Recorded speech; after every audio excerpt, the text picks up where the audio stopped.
अगर आप लोग ऑफलाइन कोचिंग पढ़ने जाते होगे तो वहां पर टीचर से पूछना, टीचर को ये पता नहीं होगा क्योंकि ये किताबी ज्ञान नहीं है, ये मेरा ज्ञान है। ये ट्रिक भी टीचर को पता नहीं होगी। जब टीचर ये देखेगा तो ये कहेगा ये कहाँ से सीखा, ठीक है। तो अपने चैनल का नाम बता देना, चैनल का नाम आपको पता। अगर आप कक्षा 12 के स्टूडेंट हो तो ये क्लास आपके लिए। आज हम इस क्लास में प्रश्नावली 5.1 के 4 प्रश्न हल करके दिखाएंगे, प्रश्न नंबर 10 से 13 तक। चारों प्रश्नों को ट्रिक की सहायता से हल करके दिखाएंगे। हर एक प्रश्न का गर्दा उड़ाएंगे, हर एक प्रश्न को मलाई बनाएंगे, ऐसा जैसा आपने सोचा नहीं होगा। इससे पहले हम प्रश्नावली 5.1 के 9 प्रश्न हल कर चुके हैं, 1 से 9 तक। अगर अभी तक आपने वो वाली क्लास नहीं देखी तो चैनल पर जाकर देख लीजिए, क्योंकि उस क्लास में मैंने 1 से 9 तक यानी सभी प्रश्नों को ट्रिक की सहायता से हल किया। तो अगर अभी तक आपने वो वाली क्लास नहीं देखी तो चैनल पर जाकर देख लीजिए। तो एक एक करके प्रश्नों को हल करते हैं। प्रश्न नंबर 10वां, तो देखते हैं कि प्रश्न क्या कहता है। एफ यानी फलन फंक्शन के सभी अशांतता के बिंदुओं को ज्ञात कीजिए। यानी असतत या हम कहें अशांतता बिंदु मेरे को ज्ञात करके देने हैं, जबकि एफ यानी फलन निम्नलिखित प्रकार से परिभाषित है। मेरे प्यारे दोस्त, इसने कहा है कि फलनों के असतत बिंदु ज्ञात कीजिए। तो आपको यह पता होना चाहिए कि जब फलन सतत होता है तो सतत बिंदु प्राप्त होते हैं, और जब फलन असतत होता है तो असतत बिंदु प्राप्त होते हैं। तो सबसे पहले हम चेक करेंगे कि यहाँ पर जो फंक्शन है, जो फलन है प्रश्न नंबर 10 में, यह फलन यानी फंक्शन सतत है या असतत है, ठीक है। चेक करने से पहले इस फलन को हम सबसे पहले नोट करेंगे। तो नोट कर लेते हैं। तो लिखेंगे दिया गया फलन,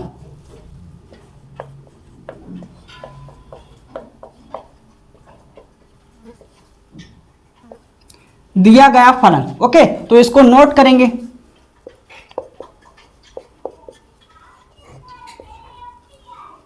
x + 1 यदि x is greater than equal, ठीक है, प्लस का 1, x² + 1 यदि x is less then +1, okay. अब मेरे प्यारे दोस्त, सबसे पहले हम चेक करेंगे कि यहाँ पर जो फंक्शन है, जो फलन है, सतत है या असतत है। लेकिन आपको यह भी पता होना चाहिए कि किसी भी फलन को, यानी कोई भी फलन हो, कि फलन को चेक करने के लिए आपको एक फलन पता होना चाहिए और बिंदु पता होना चाहिए, तभी आप चेक कर सकते हो कि किसी भी बिंदु पर जो फलन है वो सतत है या असतत है। लेकिन आपको प्रश्न में केवल, यानी प्रश्न नंबर 10 में केवल फलन दिया गया है, बिंदु नहीं दिया गया है। अगर प्रश्न में आपको केवल फलन दिया जाए और बिंदु ना दिया जाए तो बिंदु हम फलन से ही ज्ञात करते हैं। फलन में जिस शर्त में बराबर का चिन्ह होता है उस शर्त से, उस कंडीशन से हम बिंदु ज्ञात करते हैं। तो हम देखेंगे फलन में कितनी शर्तें हैं, 2 शर्तें हैं, 1 के 2। तो देखेंगे कि किस शर्त में बराबर का चिन्ह है। इस शर्त में नहीं है, इस शर्त में है। तो x = 1। अब हम x = 1 पर चेक करेंगे कि जो फलन है सतत है या असतत है। तो मेरे प्यारे दोस्त, आपको यह भी पता होना चाहिए कि सतत कब होता है, ये किस प्रकार से क्लियर होगा, ये किस प्रकार से डिसाइड होगा। तो इसके लिए हम 3 पक्ष ज्ञात करते हैं, फलन का मान, ठीक है, राइट हैंड लिमिट का मान और लेफ्ट हैंड लिमिट का मान। किसका? फलन का मान, राइट हैंड लिमिट का मान बराबर, ठीक है, लेफ्ट हैंड लिमिट का मान। अगर ये तीनों पक्ष बराबर आते हैं तो जो फलन होगा वो सतत होगा।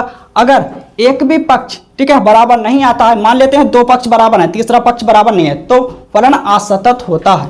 तो सबसे पहले हम लिखेंगे, क्या लिखेंगे, x = 1 पर शांतता की जांच। आई होप समझ आया होगा, क्लियर। तो मैंने लिखा x = 1 पर शांतता की जांच, या हम कहें सतत की जांच। तो सबसे पहले हम फलन का मान ज्ञात करेंगे, इसका मान निकालेंगे। किस प्रकार से? तो हम देखेंगे x = 1 मैंने किस कंडीशन से निकाला, ज्ञात किया है, इस शर्त से, ठीक है। इसके सामने वाला फलन यह है, तो हम इस फलन में x के स्थान पर 1 रखेंगे। तो f x के स्थान पर 1 बराबर है, तो बराबर इस फलन में, ठीक है, इस शर्त से निकाला है x = 1, तो इस शर्त से निकाला है। इसके सामने वाला फलन ये है, इस फलन में x के स्थान पर 1 रखेंगे। 1 + 1 = 2, ठीक है। फलन का मान आया 2, इससे हम डालेंगे समीकरण 1। अब हम राइट हैंड लिमिट का मान निकालेंगे। किस प्रकार से? अच्छी तरह से सुनो, समझो और देखो। राइट हैंड लिमिट, अब हम निकालेंगे किसका मान? राइट हैंड लिमिट का मान, यानी दक्षिण पक्ष सीमा का मान। तो किस प्रकार से ज्ञात करते हैं, इसके लिए अच्छी तरह से सुनो, समझो और देखो। किस पर मेरे को ज्ञात करना है, x बराबर 1 पर। तो इस फलन में हम x के स्थान पर 1 रखेंगे, ठीक है। प्लस जब हम राइट हैंड लिमिट के लिए मान ज्ञात करते हैं तो हम प्लस का चिन्ह लेते हैं, ये फिक्स होता है 0, ये 0 भी फिक्स होता है, लिमिट का मान होता है, आगे चल के h बन जाता है, बराबर limit h tends to 0 f1 plus h। ये पूरा x का मान है, किसका, x का मान। अब मेरे प्यारे दोस्त, ये x का मान किस शर्त में फंसेगा, इसमें या इसमें।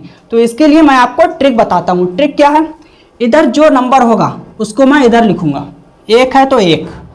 अब ये पूरा x का मान है, तो 1 में h जुड़ रहा है, और h का मान कितना होता है, 0 पॉइंट कुछ होता है, यानी 0 और 1 के बीच का मान होता है, ठीक है। तो 1 में h जुड़ रहा है, तो ये पूरा x का मान है, ये x का मान 1 से तो बड़ा है। कहने का मतलब यह है कि x बड़ा है 1 से।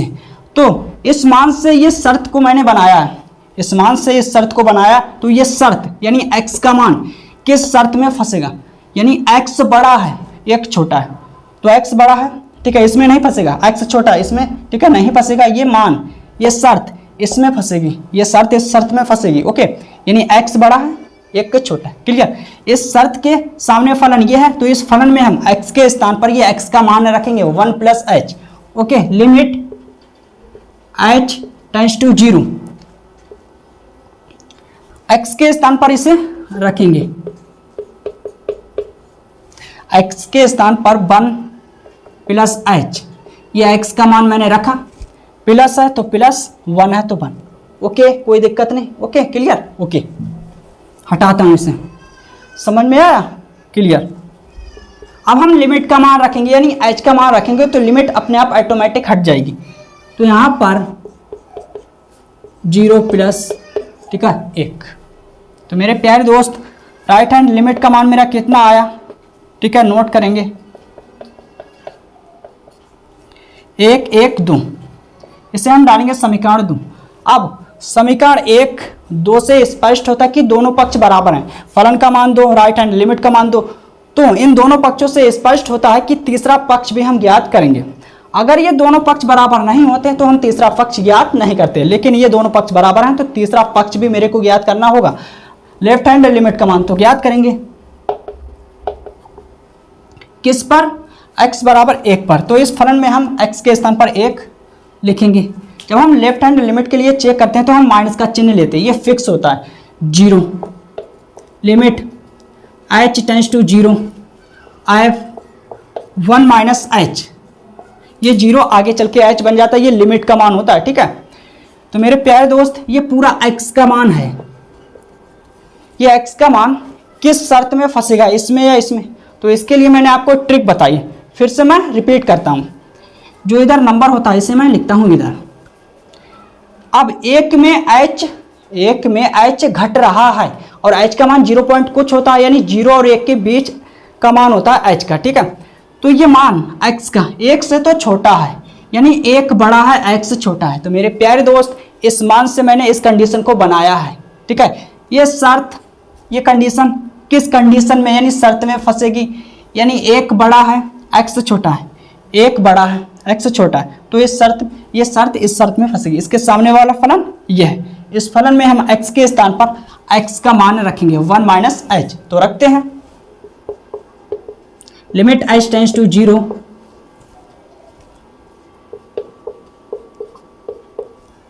प्लस 1। अब हम लिमिट का मान रखेंगे, जब लिमिट का मान रखेंगे तो लिमिट अपने आप ऑटोमेटिक हट जाएगी।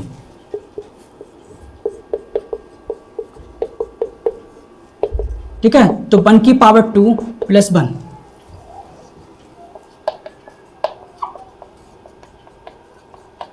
तो 1 की पावर चाहे 2 हो चाहे 3 हो, उसका मान एक ही रहता है, ठीक है, 1 प्लस 1।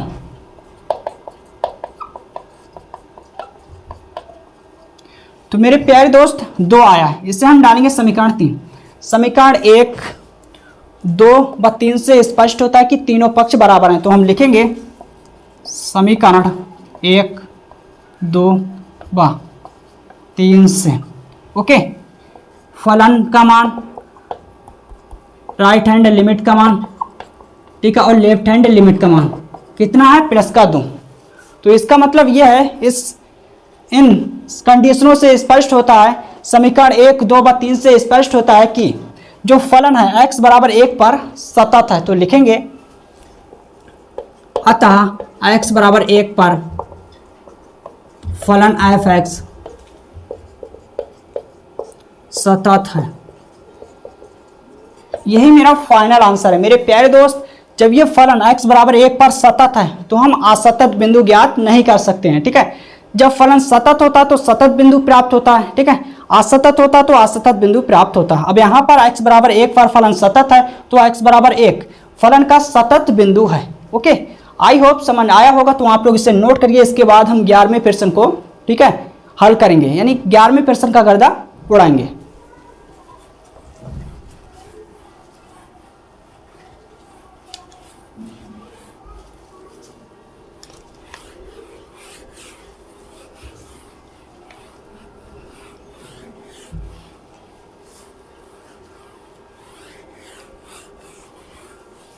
ठीक है भाई, अब हम 11वें प्रश्न को हल करेंगे। तो लिखेंगे दिया गया फलन, इस फलन को नोट कर लेते हैं।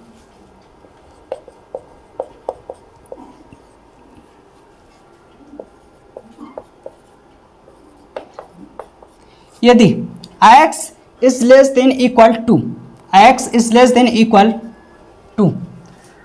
एक्स स्क्वायर प्लस 1, यदि x is greater than plus का 2। अब हम देखेंगे यहाँ पर फलन दिया हुआ है लेकिन बिंदु नहीं दिया हुआ है, ठीक है। जब आपको बिंदु ना मिले तो हम बिंदु फलन में जो शर्तें दी हुई होती हैं उन शर्तों से ही ज्ञात करते हैं। अगर आपको केवल प्रश्न में फलन दिया जाए और बिंदु नहीं दिया जाए तो बिंदु हम फलन से ही ज्ञात करते हैं। फलन में जिस शर्त में, मैंने कहा फलन में जिस शर्त में बराबर का चिन्ह होता है उस शर्त से हम बिंदु ज्ञात करते हैं। तो इस शर्त में बराबर का चिन्ह नहीं है तो इससे नहीं ज्ञात कर सकते। इस शर्त में बराबर का चिन्ह है तो इससे ज्ञात करेंगे। तो x बराबर 2।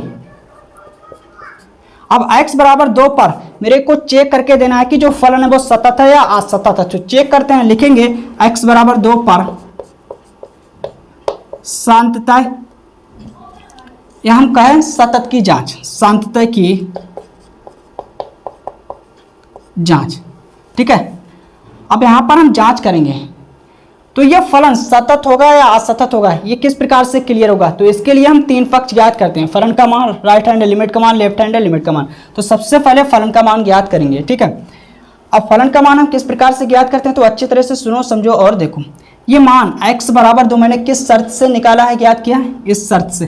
तो इसके सामने वाला फलन ये है। तो इस फलन में 2 फलन है, एक फलन ये है और एक फलन ये है। तो इस फलन में हम x के स्थान पर 2 रखेंगे, ठीक है। तो f(2), ठीक है, x के स्थान पर 2 रखेंगे। क्लियर। 8, 5 इसे डालेंगे समीकरण 1। अब हम राइट हैंड लिमिट का मान निकालेंगे, किस पर, x बराबर 2 पर, प्लस 0 बराबर limit h tends to 0 f, ठीक है। अब ये x का मान है, ये x का मान किस शर्त में फंसेगा तो इसके लिए ट्रिक क्या है, ये नंबर है तो इसको इधर लिखेंगे। अब 2 में h जुड़ रहा है तो ये x का मान 2 से बड़ा है, यानी x बड़ा है 2 से। तो ये शर्त किस शर्त में फंसेगी, x बड़ा है 2 छोटा, x बड़ा है 2 छोटा। तो ये शर्त इस शर्त में फंसेगी। इसके सामने वाला फलन ये, इस फलन में हम x के स्थान पर ये x का मान रखेंगे 1, ठीक है भाई, 2 प्लस h। तो लिखेंगे limit h tends to 0, x के स्थान पर ये मान रखेंगे। अब हम लिमिट का मान रखेंगे। जब लिमिट का मान यानी h का रखेंगे तो लिमिट अपने आप ऑटोमेटिक हट जाएगी।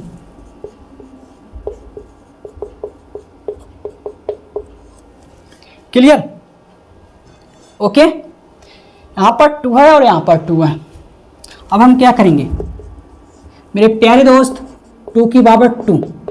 आपको अच्छी तरह से नंबर, ठीक है, लिखने हैं। अगर एक भी नंबर गलत हुआ तो पूरा आंसर गलत आने वाला है। अब यहाँ पर 2 है, यहाँ पर 2 है, तो मैंने यहाँ पर 2 लिखा, यहाँ पर 2 लिखा, ठीक है। अब हम हल करेंगे।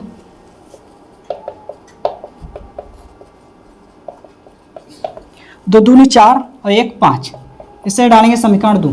अब ये दोनों पक्ष बराबर हैं तो हम तीसरा पक्ष भी ज्ञात करेंगे, लेफ्ट हैंड लिमिट का मान किस पर, x बराबर 2 पर। Limit h tends to 0 if 2 minus h। अब ये x का मान है, किसका, x का मान है, तो ये x का मान किस शर्त में फंसेगा, इसमें या इसमें। तो इसके लिए मेरी ट्रिक क्या है, ये नंबर है, इसको हम इधर लिखेंगे 2 को। अब 2 में h घट रहा है, 2 से h घट रहा है तो ये x का मान 2 से छोटा है, यानी 2 बड़ा है x छोटा है। तो मेरे प्यारे दोस्त ये शर्त किस शर्त में फंसेगी, यानी 2 बड़ा है x छोटा है, भैया 2 बड़ा है, इस शर्त में फंसेगी ये वाली शर्त। इसके सामने वाला फलन ये है तो इस फलन में हम x के स्थान पर ये x का मान रखेंगे, तो रखते हैं limit h tends to 0, x के स्थान पर मान रखेंगे, ठीक है भाई।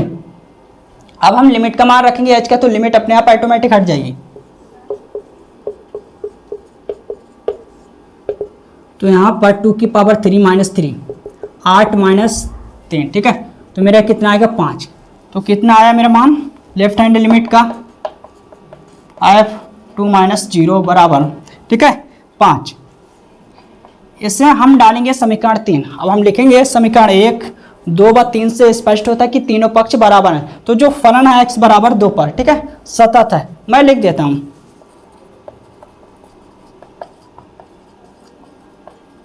3 से, समीकरण 1, 2 व 3 से फलन का मान, राइट हैंड लिमिट का मान और लेफ्ट हैंड लिमिट का मान कितना है 5, ठीक है। तो हम लिखेंगे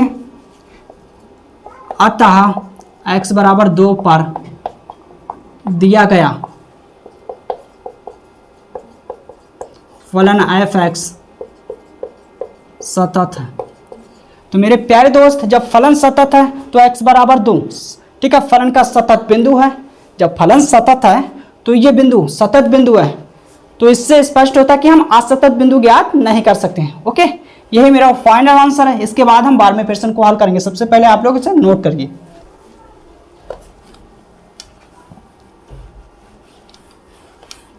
इसके बाद हम 12वें प्रश्न को हल करेंगे।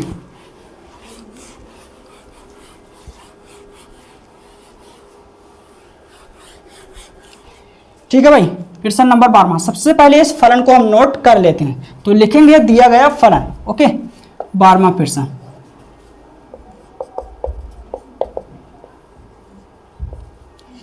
x की पावर 10 माइनस 1, इस शर्त को नोट करेंगे। ओके, इस शर्त को नोट करेंगे, x is less than equal plus 1, x square यदि x is greater than plus 1। अब हम किस पर चेक करेंगे, तो हम देखेंगे कि किस शर्त में बराबर का चिन्ह है। इससे हम बिंदु निकालेंगे x बराबर 1। अब मेरे को x बराबर 1 पर चेक करना कि जो फलन है वो सतत है या असतत है। तो हम लिखेंगे x बराबर 1 पर शांततः, या हम कहें सतत, ठीक है, सतत की जांच। x बराबर 1 पर शांतता, या हम कहें सतत की जांच। ओके, तो सबसे पहले हम फलन का मान ज्ञात करेंगे। किस प्रकार से, तो अच्छी तरह से सुनो, समझो और देखो। x बराबर 1 मैंने किस शर्त से निकाला है, ज्ञात किया मान, इससे निकाला है x का मान। तो इसके सामने वाला फलन ये है, इस फलन में हम x के स्थान पर 1 रखेंगे, तो लिखेंगे x के स्थान पर 1 बराबर, ठीक है।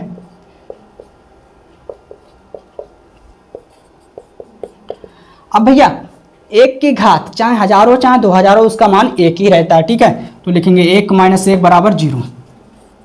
मेरे प्यारे दोस्त 1 की घात चाहे 1000 हो चाहे 10,000, उसका मान 1 ही आता है, 0। इसे डालेंगे समीकरण 1।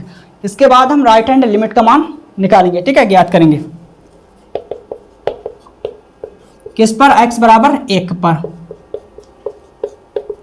Limit h tends to 0। ये आपको अच्छी तरह से पता होगा, ठीक है, किस प्रकार से लेते हैं।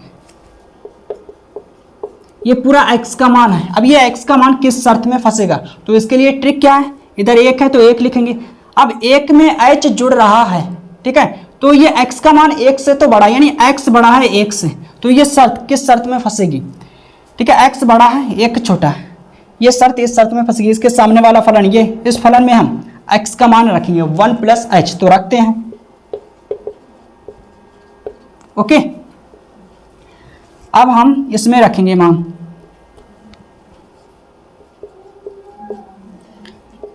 अब हम लिमिट का मान रखेंगे मेरे प्यारे दोस्त h का, तो लिमिट अपने आप ऑटोमेटिक हट जाएगी।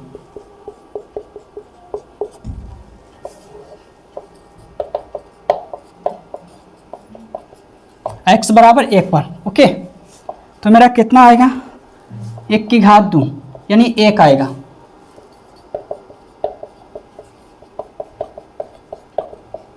इससे डालेंगे समीकरण 2। अब मेरे प्यारे दोस्त अच्छी तरह से सुनो, समझो और देखो। समीकरण 1 और 2 से स्पष्ट होता है कि दोनों पक्ष बराबर नहीं है। फलन का मान 0 है और राइट हैंड लिमिट का मान 1 है, तो दोनों पक्ष बराबर नहीं है, तो हम लेफ्ट हैंड लिमिट का मान ज्ञात नहीं करेंगे। लेफ्ट हैंड लिमिट का मान हम कब ज्ञात करते हैं? जब ये दोनों पक्ष बराबर होते हैं। अगर आपने लेफ्ट हैंड लिमिट का मान पेपर में ज्ञात किया फिर भी नंबर पूरे मिलेंगे, और अगर आपने लेफ्ट हैंड लिमिट का मान ज्ञात नहीं किया फिर भी नंबर पूरे मिलेंगे। ये मैं गारंटी लेता हूँ 100%, नंबर एक भी नहीं कटेगा। ठीक है, तो हम यहीं पर लिखेंगे, क्या लिखेंगे? समीकरण 1/2 से। ठीक है, क्या स्पष्ट होता है कि IF1 यानी फलन बराबर नहीं है किसके? Right hand limit. That implies इसका मान कितना है? 0। 0 बराबर नहीं होता है किसके? इसका मान कितना है? 1 की। तो स्पष्ट होता है इस कंडीशन से कि x बराबर 1 पर जो फलन है वो असतत है। ठीक है, तो लिखेंगे अतः, या हम कह सकते हैं इस प्रकार से भी, इसलिए, या हम इस प्रकार से भी कह सकते हैं चूंकि x बराबर 1 पर फलन असतत है। यार कई तरीके हैं लिखने के। ठीक है, तो हम लिखेंगे चूंकि x बराबर 1 पर फलन असतत है। अब भैया x बराबर 1 पर फलन असतत है, तो x बराबर 1 फलन का असतत बिंदु है, तो हम लिखेंगे इसलिए x बराबर 1 फलन f(x) का, ठीक है, फलन f(x) का असतत बिंदु है। ओके, आई होप समझ आया होगा। तो मैंने लिखा इसलिए x बराबर 1, ठीक है, यानी 1 फलन f(x) का असतत बिंदु है। तो यही मेरा फाइनल आंसर है। प्रश्न नंबर 12 भी कंप्लीट हो गया, आप लोग इसे नोट करिए। इसके बाद 13वें प्रश्न को हल करेंगे। प्रश्न नंबर 13 की है बारी और नहीं करेंगे इसके साथ कोई यारी। ओके, तो आप लोग इसे नोट करिए।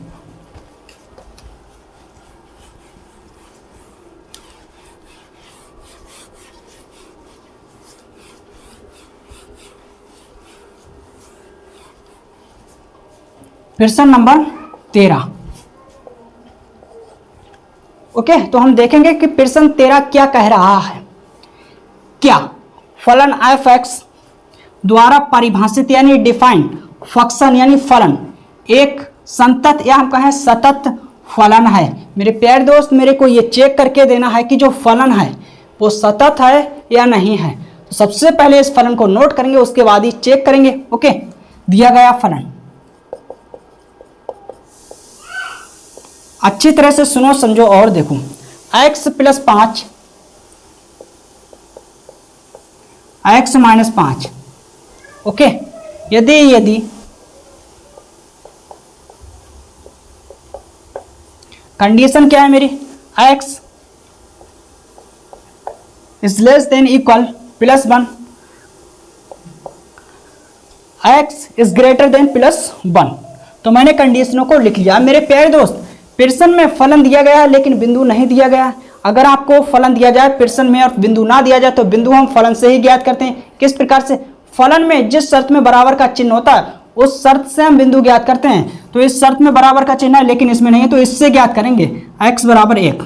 अब मेरे को चेक करके देना है x बराबर 1 पर कि जो फलन है वो संतत है या नहीं है। ओके, आई होप समझ आया होगा। क्लियर। तो मैं लिखता हूं, क्या लिखूंगा, x बराबर 1 पर, ठीक है, संतत की जांच या हम कहें सतत की जांच, जो लिखा हुआ है उसे ही लिख देते हैं। ठीक है, संतत की जांच। सबसे पहले हम फलन का मान ज्ञात करेंगे किस पर, x बराबर 1 पर। तो किस प्रकार से ज्ञात करेंगे, इसके लिए अच्छी तरह से सुनो समझो और देखो। x बराबर 1 मैंने किस शर्त से निकाला है, ज्ञात किया ये मान, इस शर्त से। इसके सामने वाला फलन ये है, तो इस फलन में हम इस फलन में x के स्थान पर 1 रखेंगे। 1 बराबर 1 + 5 बराबर 6। इसमें दो फलन है, एक फलन ये है और एक ये है, ठीक है, दो फलन है। इसे डालेंगे समीकरण 1। मेरे प्यारे दोस्त अब हम राइट हैंड लिमिट का मान निकालेंगे, ठीक है। तो लिखेंगे राइट हैंड लिमिट का मान किस पर, x बराबर 1 पर। तो फलन में रखेंगे +0, ठीक है, बराबर limit h tends to 0 f 1 + h। ये x का मान है, किसका, x का। ये x का मान किस शर्त में फंसेगा, तो इसके लिए ट्रिक क्या है, 1 है तो 1 लिखेंगे।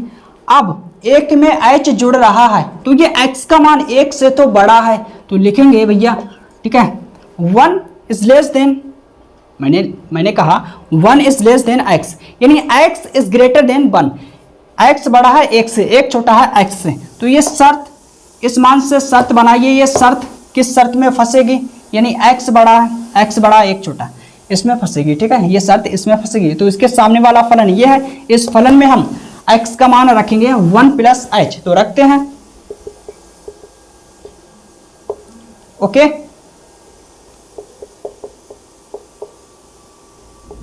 अब हम लिमिट का मान रखेंगे तो लिमिट अपने आप ऑटोमेटिक हट जाएगी, यानी लिमिट यानी h का मान रखेंगे।